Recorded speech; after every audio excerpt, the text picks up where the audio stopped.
This is 2012-ish, 2013-ish Husqvarna GTH 24V52LS.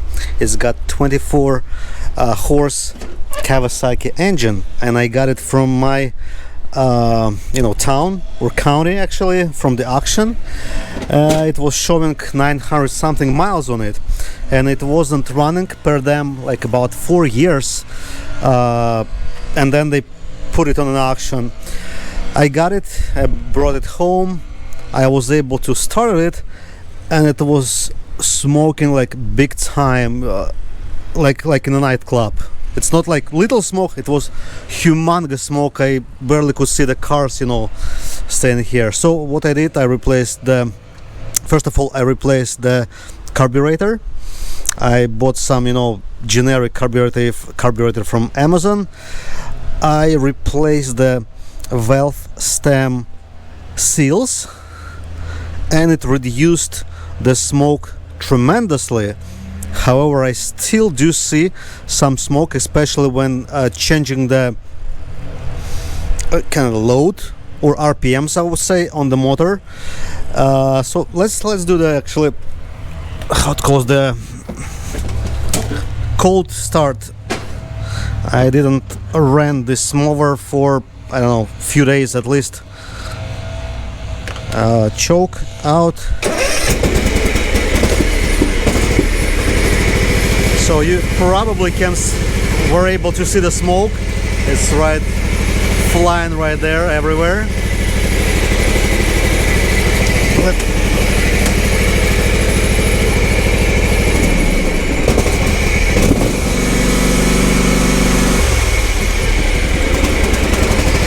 And it smokes on the and it died. All right.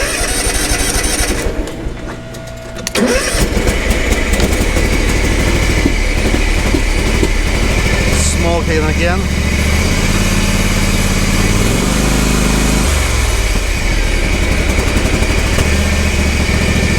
It's definitely not happy.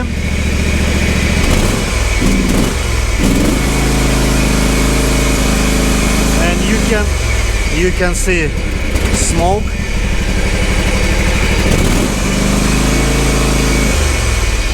It's typically on the acceleration and deceleration.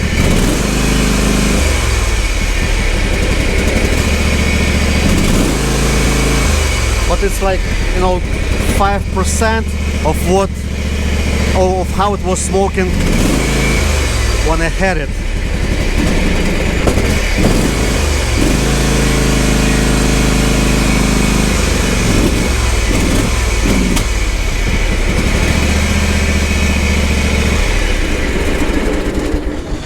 It's definitely not happy.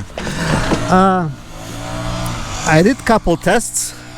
I did a compression test. It came out to be around 88-90 on both of the cylinders.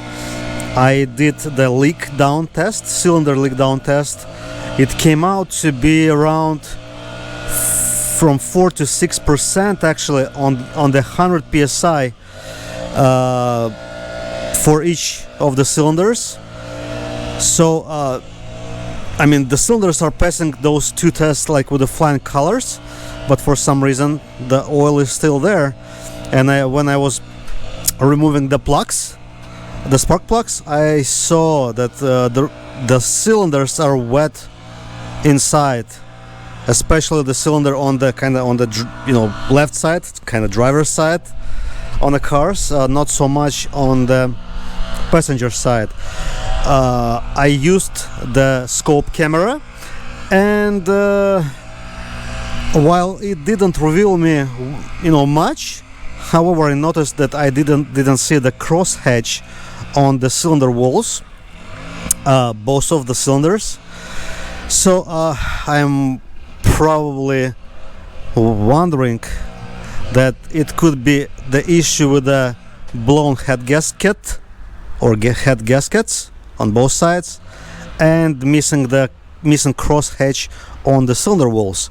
And today I would like to remove the heads, check out the head gaskets, and most likely I still gonna remove the engine, most likely, not particular about that yet, because I already have the new set of the rings, so we can kind of re-ring the pistons. And I also have this tool to rehone the cylinder, to make this kind of cross thread on the cylinder walls, which typically helps very much with the oil consumption. I'm gonna remove the filter. I'm gonna need flat head screwdriver to do that.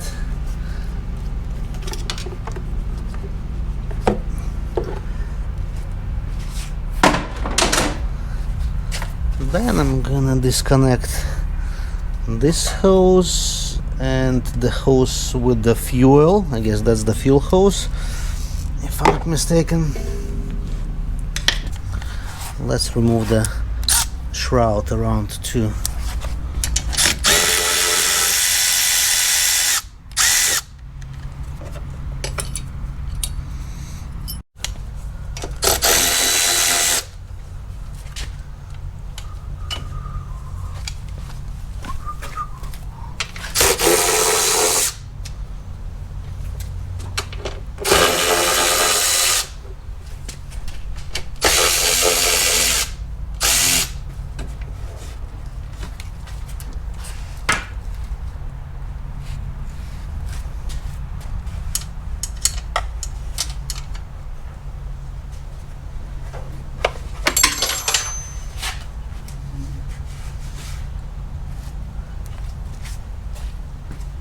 And I also gonna remove the fuel pump from the shroud. I already managed to lost my 10mm range somewhere there, I don't know where. But that's kind of funny. It's alright, halfway there, right?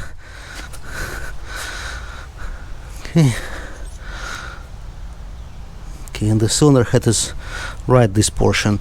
Let me remove the unnecessary parts.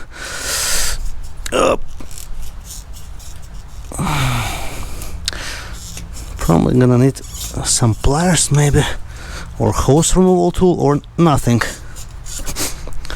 Okay, looks like this is the voltage regulator. I'm gonna disconnect and remove it too, being held by a couple bolts and the grounding wire. I just would like to disconnect the motor from the rest of the tractor, kind of the same thing we do on the car when we prepare the engine to be removed. So yeah, remove the voltage regulator. I'm gonna remove this shroud. We can disconnect those guys from both sides. I'm gonna remove this shroud too. I'm gonna remove the carburetor and put it somewhere on the side.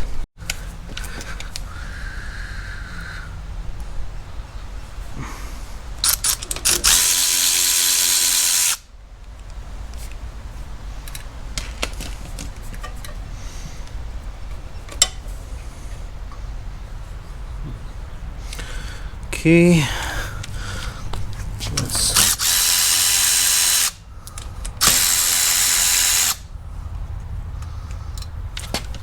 there are a lot of little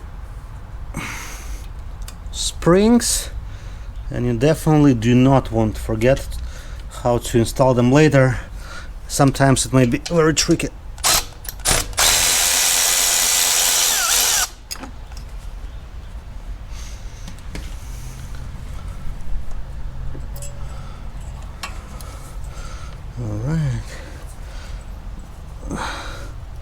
The little spring, the big one. Okay.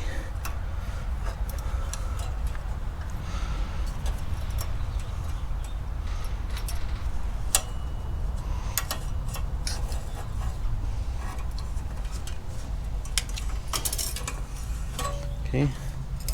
This goes to the side.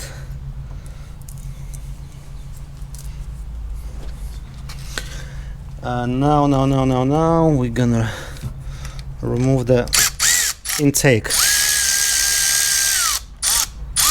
Actually, I can put those two nuts back in place, temporary.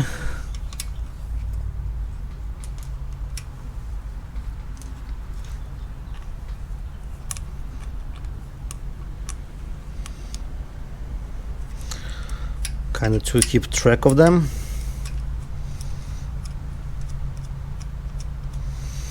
Right, so next,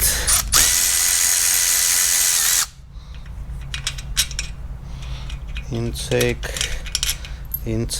long bolts.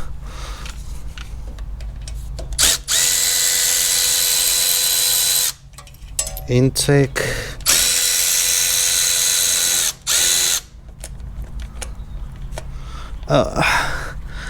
I got cut myself. All right, good.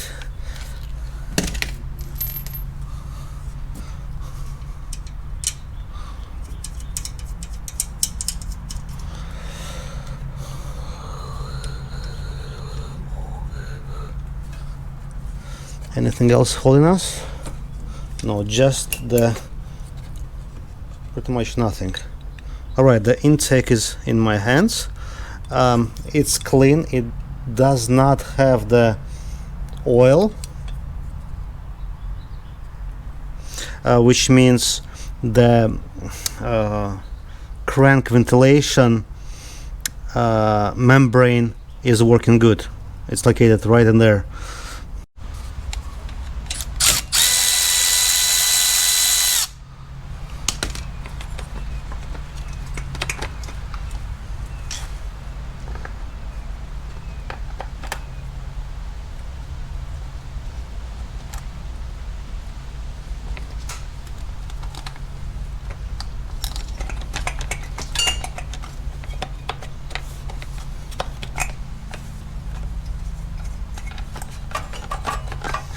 There is a zip tie. I'm gonna need to cut the zip tie, unfortunately.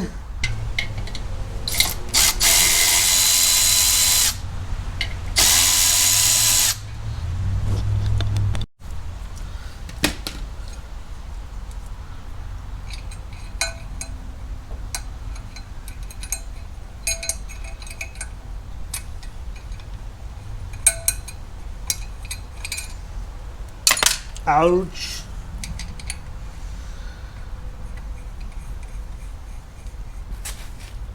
Okay, 17mm that holds the, flywheel.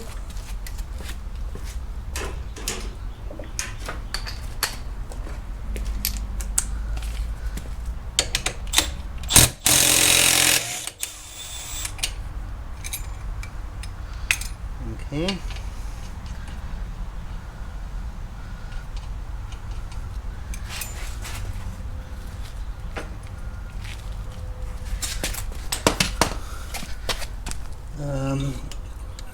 How our flywheel is doing. Typically there are some pullers for the flywheel.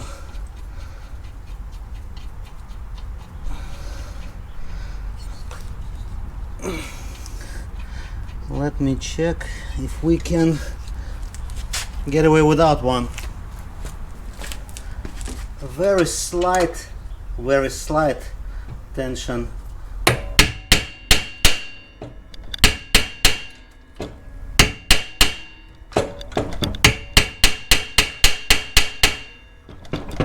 Okay.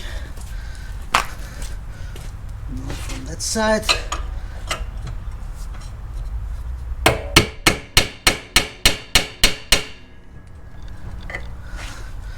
Alright, doesn't work like that. It took me some finagling to remove the kind of flywheel, and I used like a homemade puller, so 2 holes, and I got something wedged in the center, so this metal thing was pressing on the crankshaft. So that's the trick I used. Let's remove the remaining shroud.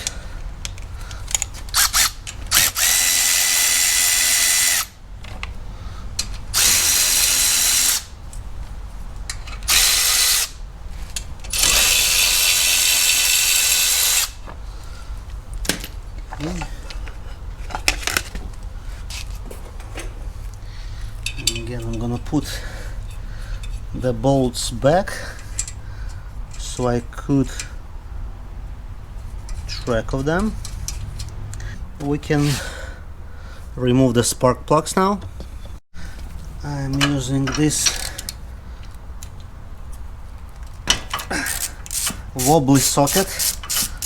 It's 13/16.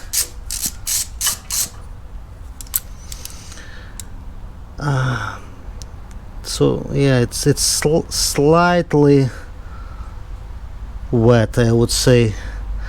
It's not as wet as when I got the tractor, but it's definitely not the dry one.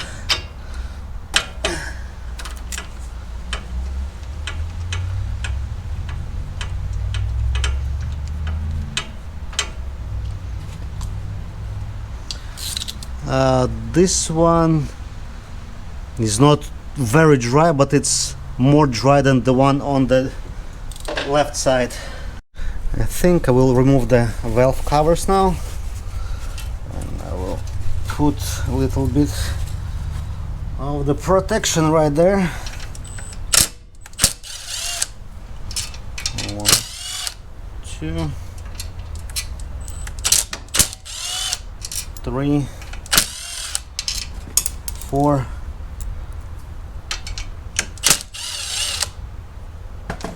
5. Okay. Ooh, a little bit of oil right there.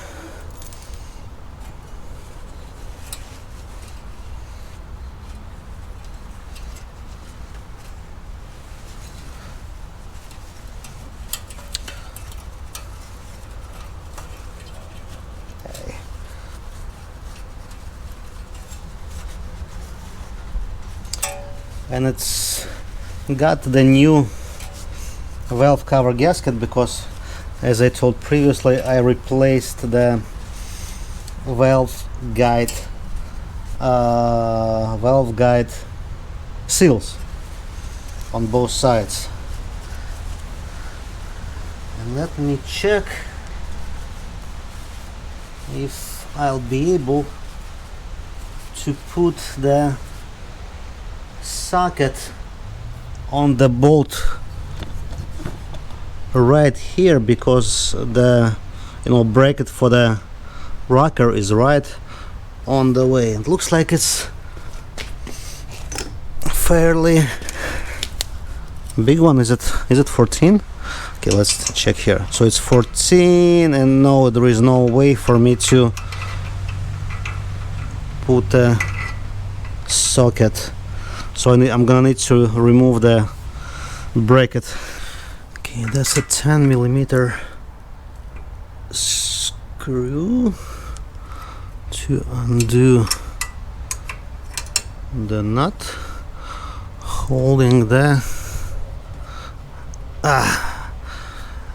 you know what I did wrong. I removed the flywheel too early because I need to rotate the crank. Okay, I temporarily put this flywheel back, and I am carefully removing this rocker from its spot.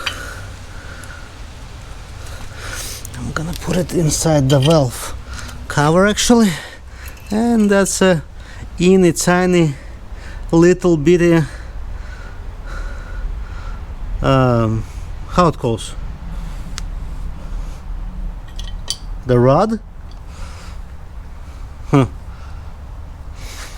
And now we're gonna need to remove this thing to release this bracket. Okay, let's check what it's gonna take. Is it, no, it's 13. Is it 12? Yes, it's 12.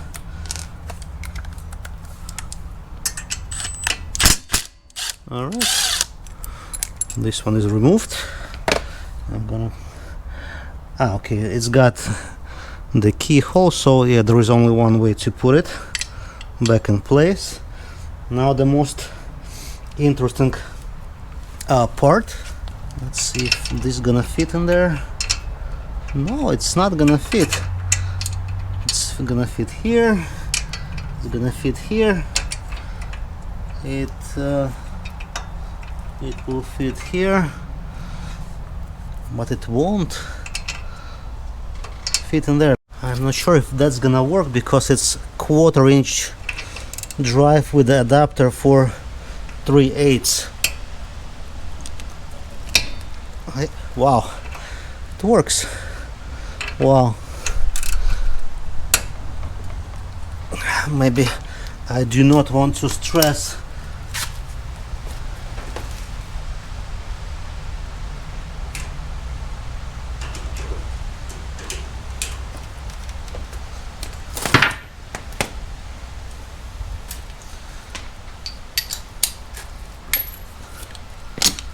Let's try the other bolts, more convenient way.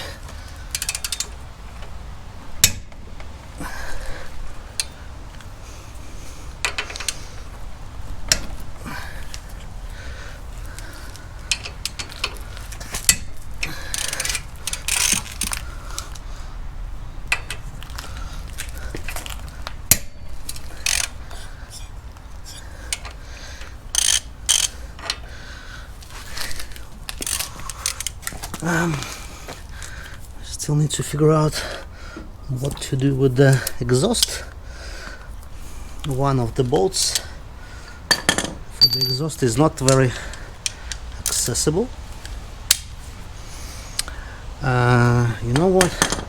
Let's remove the shield for the exhaust. Is it? Oh, it's not 12. What about 13?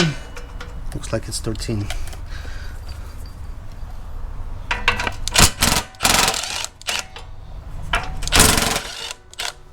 Alright.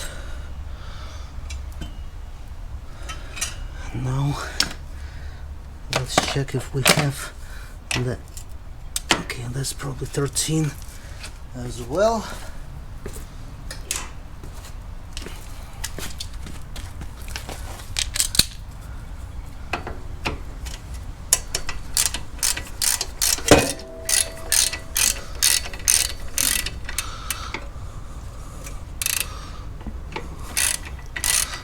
Okay, so technically this will come out along with the head. So I do not need to release it now. Okay, if I'm not mistaken, there are two different lengths for those bolts.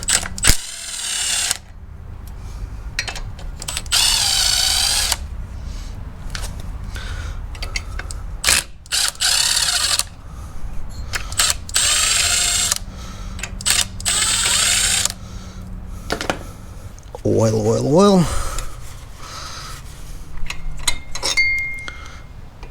This one looks like longer, and this one is longer. This one is shorter, I think. Yeah.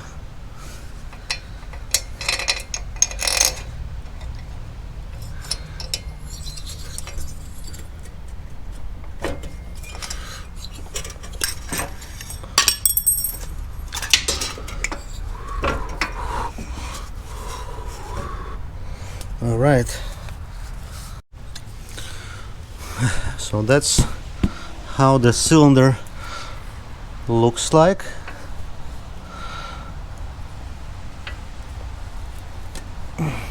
I mean, the walls are very clean, but there is no cross hatching at all. Like at all. Let me take the clean paper towel.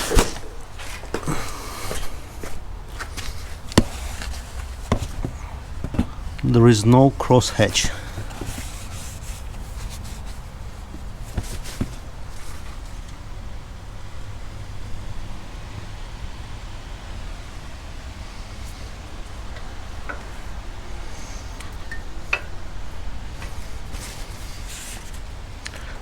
Piston got a little play.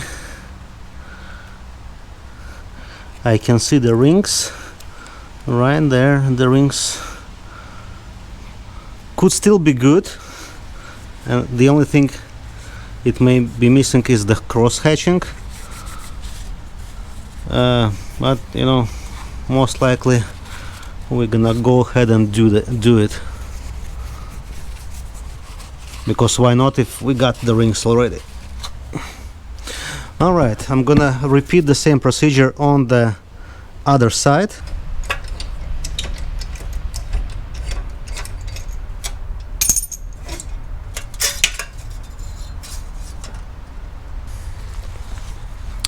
The piston is not so clean as the other one. No cross hatching or hone in this cylinder either, but I guess we're already kind of halfway there, so I'm gonna remove this engine from this tractor, and we'll continue slightly later, maybe tomorrow. Maybe tomorrow for you, I mean maybe tomorrow for me, but like in a brisk moment for you. We are getting closer to the, I guess, most interesting part of this whole, you know, procedure. I removed the engine. I used some brake clean kind of to clean the debris around the oil pan, you know, around the oil pan, because I would like as less as possible debris to fall into the engine once I'm gonna lift the cover, and that's what I'm gonna, you know, probably the little impact is gonna be better for me right now.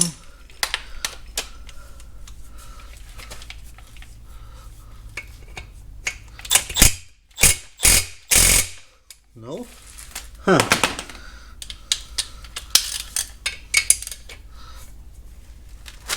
Wow.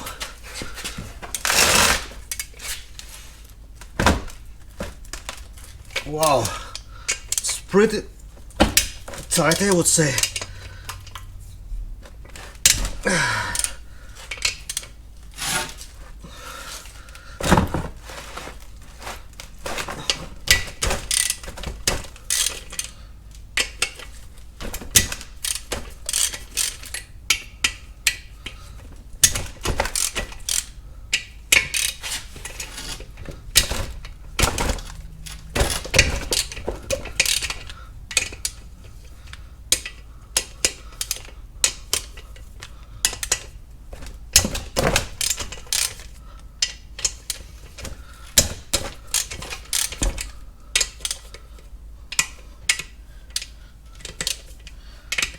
That's it. All of them.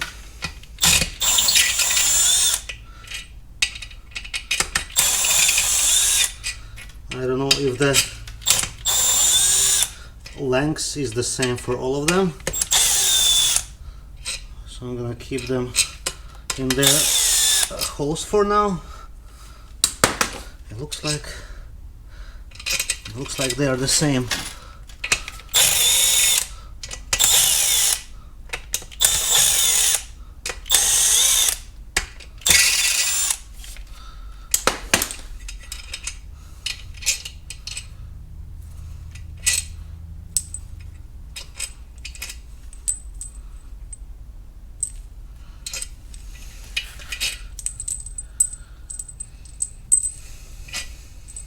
Okay, yes, all of them are exactly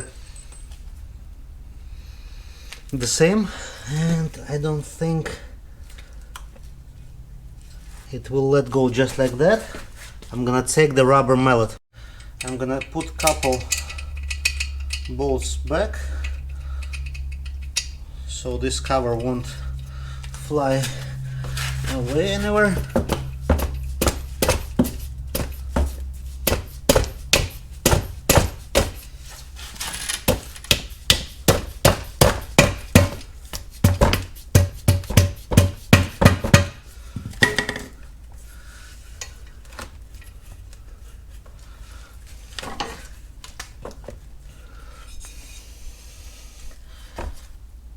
The kind of the sound tone changed.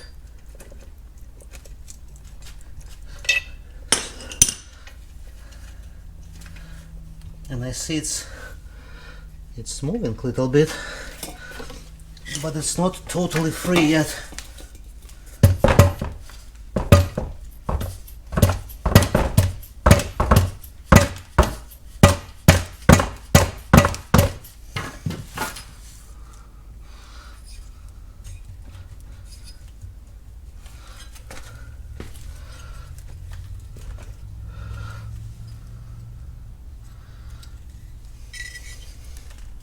I'm curious if I need to undo anything else before I'll be able to lift it.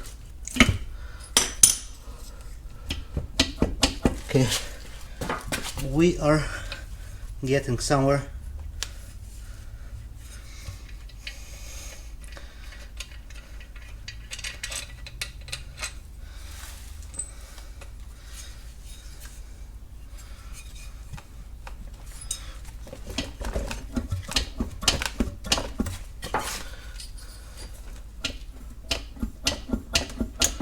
I think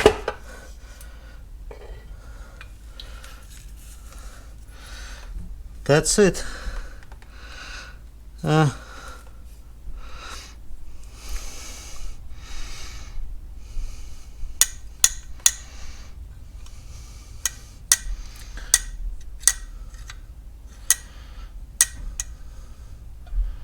Okay, this is the thing I get.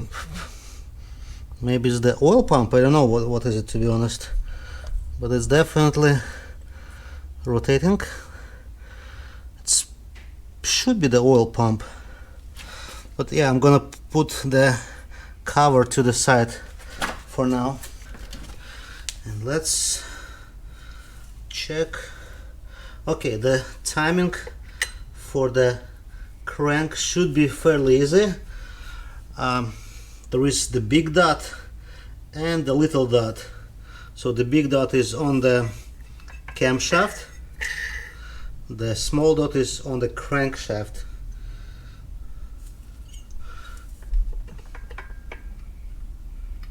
Alright, that's the itty bitty camshaft. That's adorable. But I'm gonna store it just like it is. I won't do any disassembling. And the loops are actually like brand new, which is pretty impressive, I would say. I think those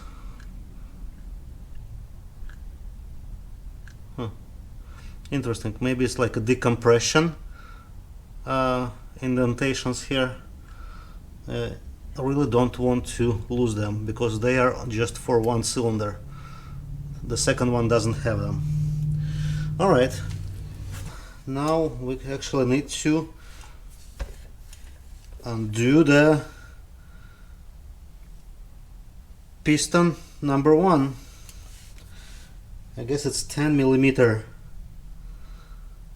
10 millimeter nuts. The torque is actually very small.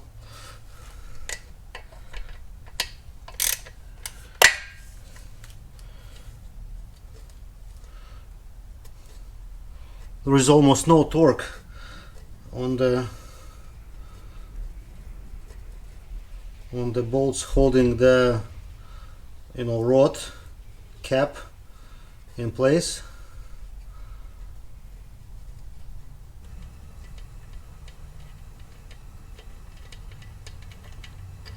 Okay, that's the first cap. I guess there is no extra bearing right here. The cap is the bearing itself, and I'm gonna try to maintain the orientation. As of now, I think I can move the piston out. Oh, actually, take a look, guys. The rings are absolutely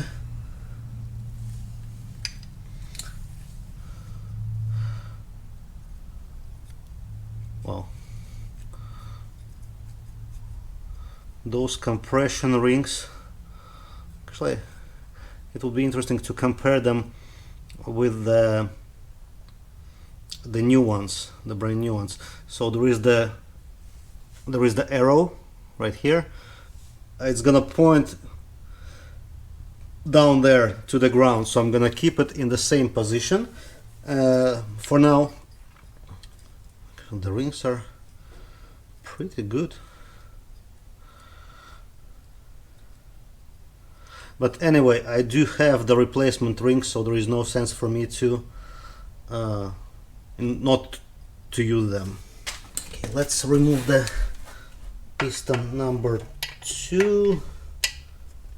Again, it's barely torqued. Interesting how it works.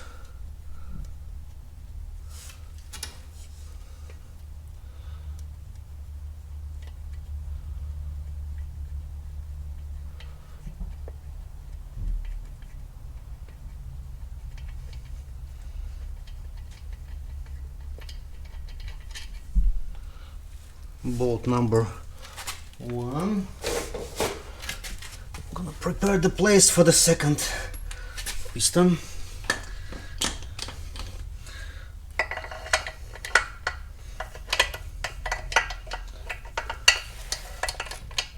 Now we have an itsy bitty tiny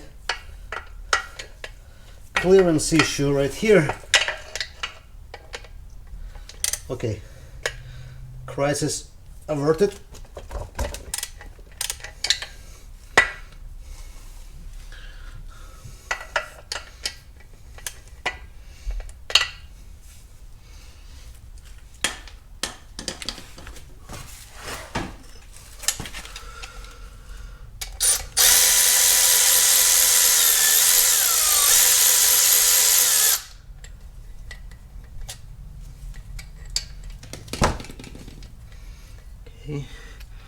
The rod cap.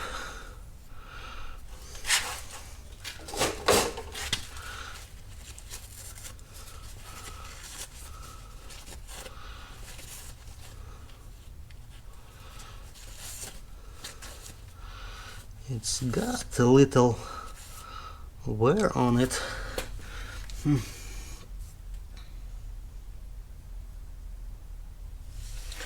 Okay, just like that, and the piston goes out just like that. I'm gonna keep the orientation.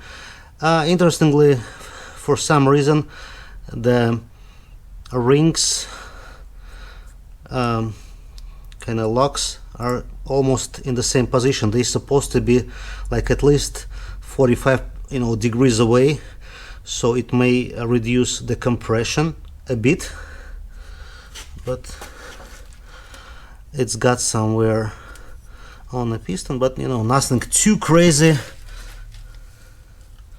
All right, it lays just like that. Now I think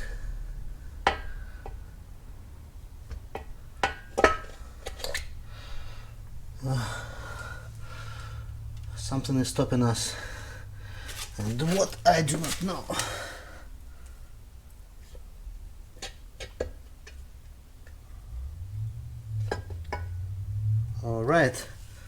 and that's the crank. Crank lobe is pretty good.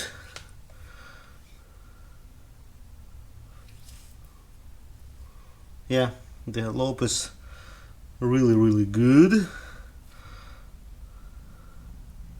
Good. Let me find some place to store it. Before I go ahead and will do the honing, I decided to actually measure the piston, measure the bore in the cylinder, just to see how close or beyond the limits of use it is currently. And in order to do that, I'll use couple items.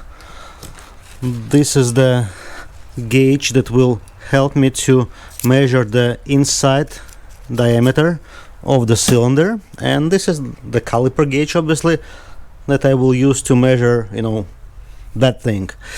I printed the little table where I will write down my kind of readings, and for each of the, let's say, reading, I decided, or for each of the points or places I need to do the reading, I decided I will take 3 separate readings, just because this is probably the most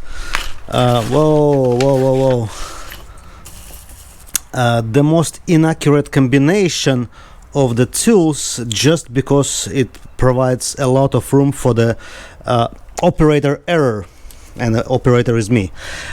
So I decided to take 3 measurements for each position that will help me just to do the average between them and see what the number is most close to the true number.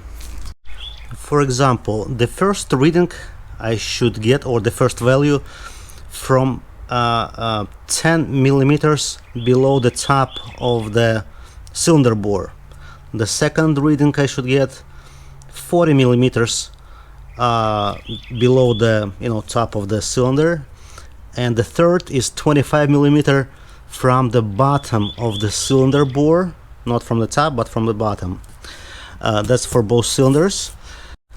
And I just occurred to me that I needed to create 2 more of those tables, because I would like to take the measurement not only, let's say, from here but also from here, and to compare them how far they are apart, because most likely it's not going to be the very true round thing. Most likely it's going to be some kind of X-shaped, simply because of the wear of the piston, or from the piston, I would say. So let's begin with the simple things. Let's measure the pistons. First of all, let's clean the piston surface, because even the smallest debris may affect the reading. Let's clean the tool as well. And okay, looks like the tool is already calibrated. Let's do millimeters, so it's 0,000 now. The piston needs to be measured 11 millimeters, not 10, not 12, 11 millimeters from the bottom of the of the skirt, or whatever it's been called. Unfortunately, I don't have patience to measure or to look for 11 millimeters exactly. So what I'm gonna do, I'm gonna approximately estimate 11 millimeters, and it shows me, hold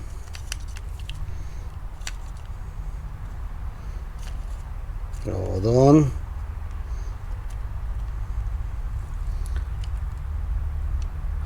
77.96. I'm not sure if you can see it.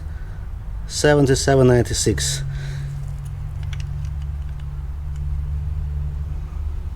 Let's do one more measurement, a little bit higher. 7795. That's the first piston. Let me get the second one. Okay, I cleaned the piston. Let's try to find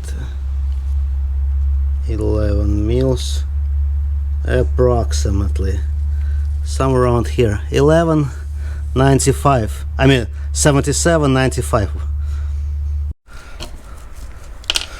Both pistons 7795, 7795, with the minimum size of 7779, which is like 16 hundredths of the millimeter less than we have. So we have plenty of meat left on the piston. And let's get to the most interesting reading. Okay, let's do some measurements. Let's clean the gauge. Let's clean the cylinder.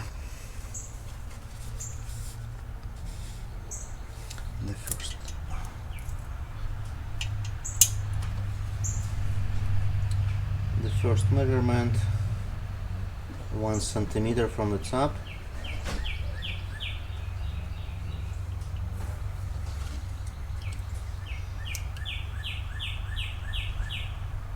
.7805. We're 300ths below the limit. Let's do it once again just to be on the safe side.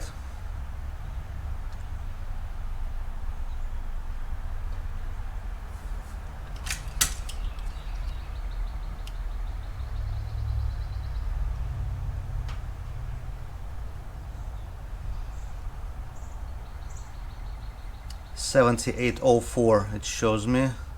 I'm sorry. No. I'm sorry. 7806. Now 4 centimeters below the surface.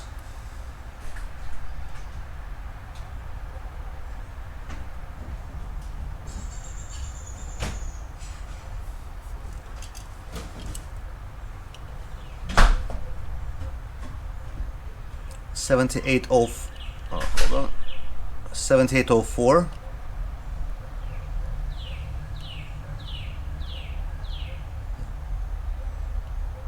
No, I'm sorry, 7806 again, so pretty much the same reading. Let's do it once again.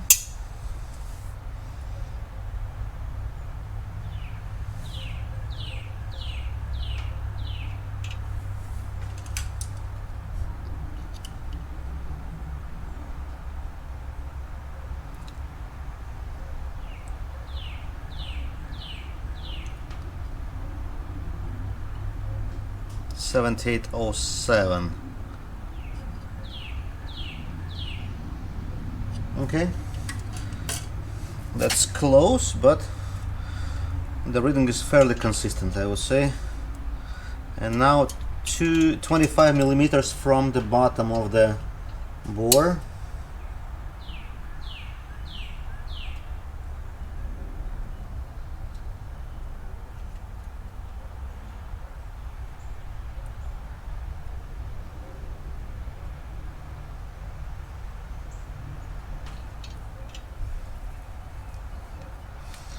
All right.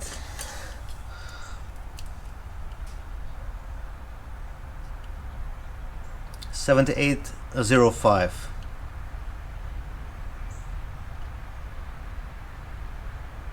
Yes, 7805. Let's do the measurement once again, just making sure it's not a fluke.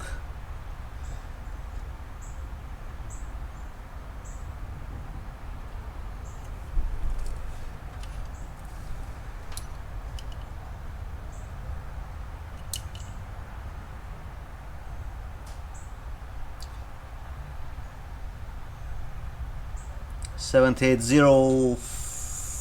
405 is just on the edge. So this measurement is within the spec. 7808 is the cutoff, kind of cutoff size where the cylinder needs to be bored to the next size. But let's do the measurement right here. So it's 1 centimeter from the top, approximately.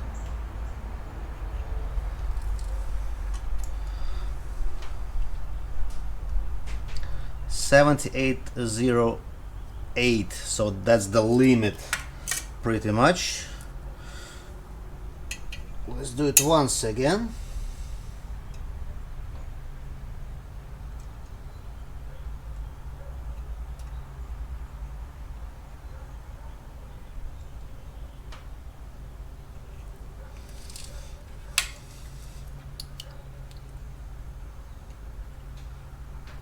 $78.07.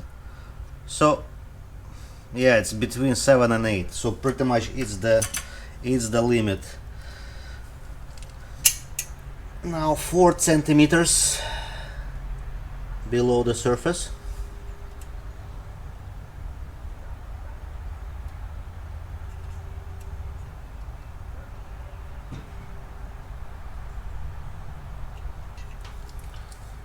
Let's check it out.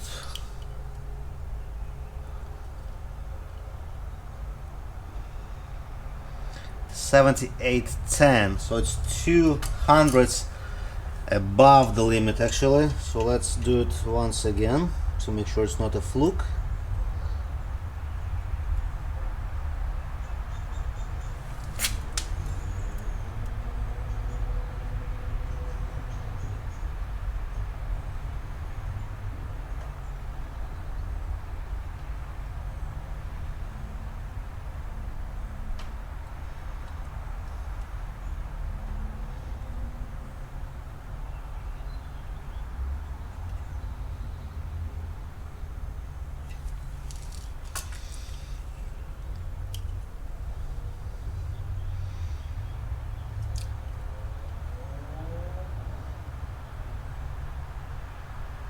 $78.11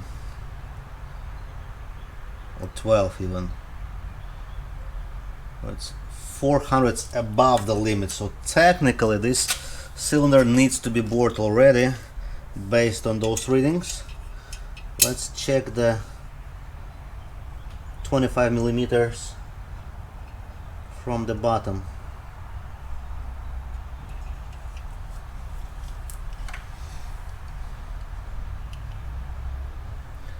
$78.05 or 04.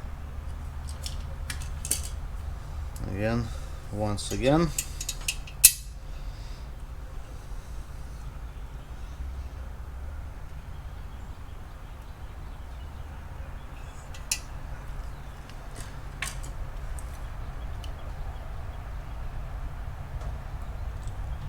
$78.06 now, so that's pretty consistent.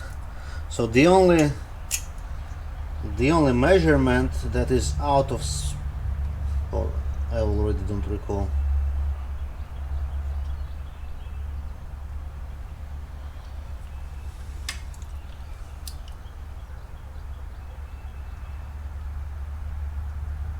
$78.09.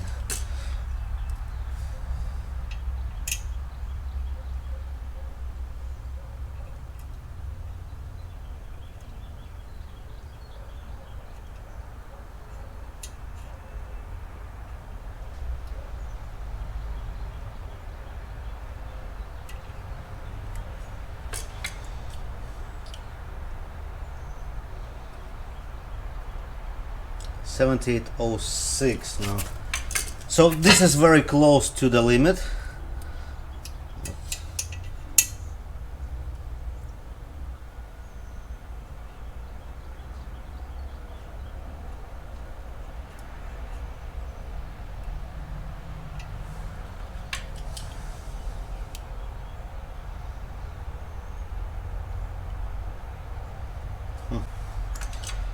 7805. So kinda got the inconsistent reading, to be honest.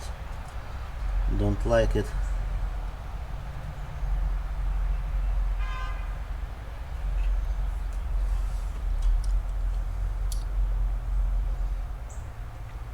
$78.06.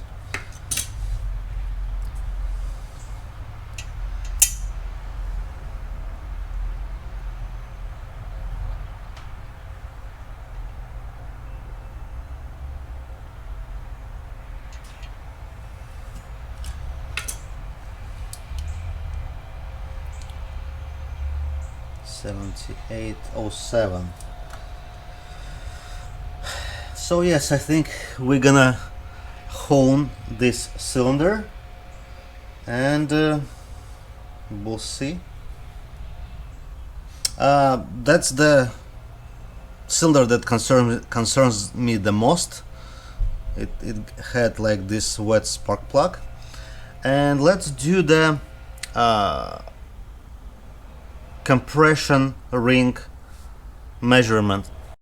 Alright, I'm gonna install this old ring.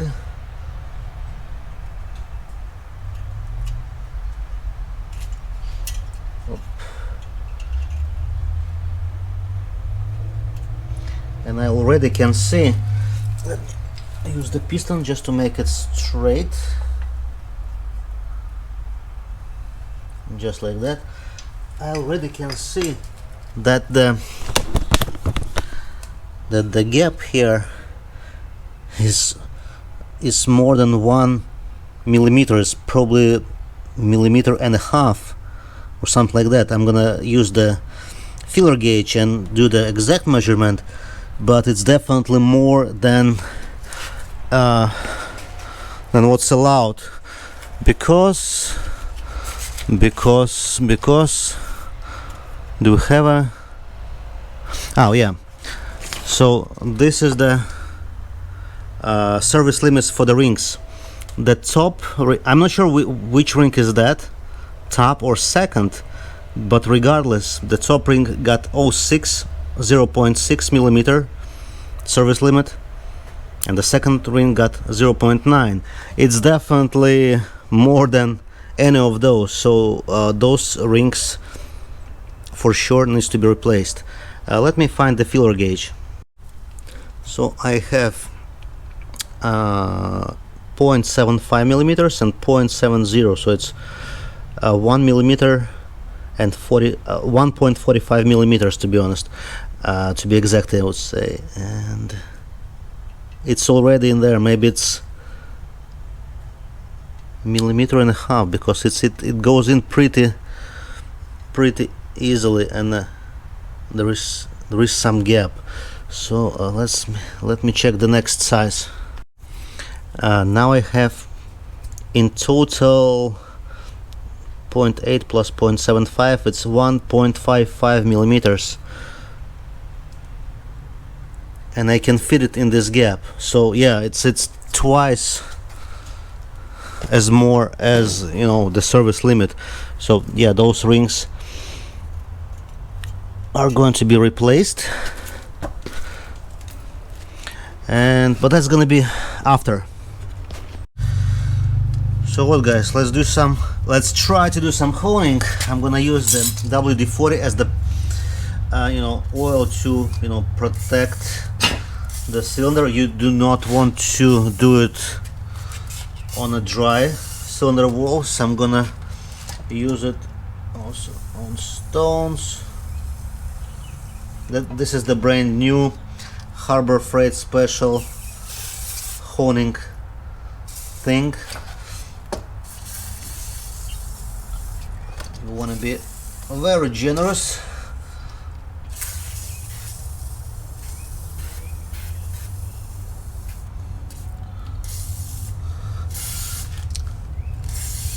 The speed should be, as far as I know, fairly very small, fairly slow,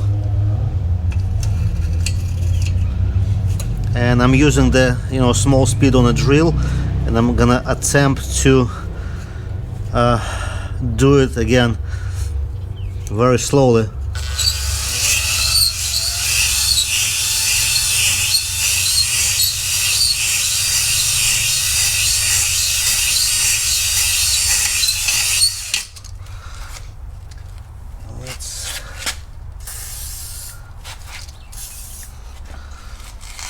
I don't want to go crazy because we are very close to the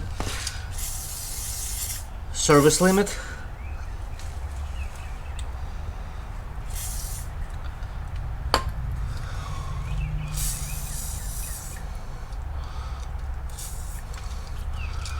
So I would like to remove as less material as possible, hopefully without destroying the cylinder walls completely. And I can see already the signs of. All right, and probably the last.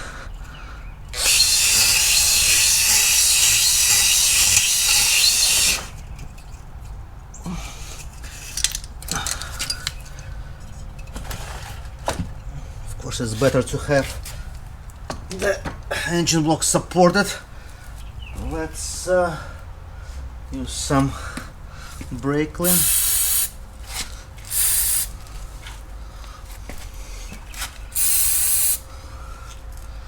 I think it's enough actually.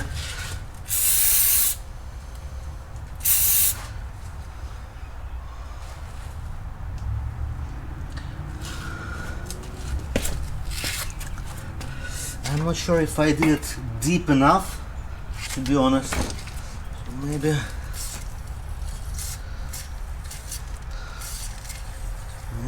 I will redo it once again slightly deeper into the cylinder.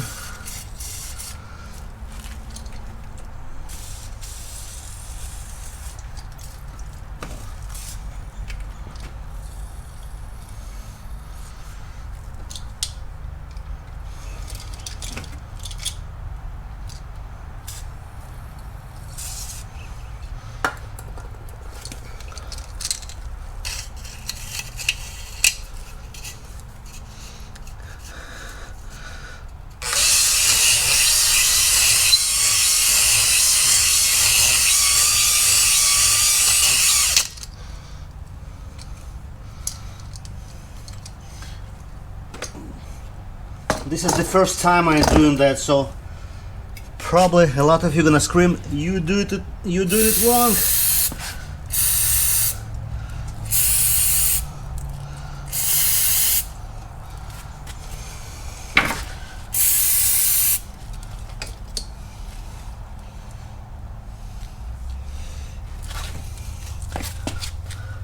But I already can see the crosshatch right in here.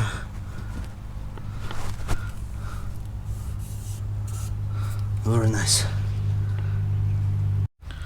I mean, for real, this crosshatch looks pretty damn good for the first attempt. So yeah, as you can see, to get those kind of 90 degree, or you know, whatever you want to call degree marks, is like slow speed is the key.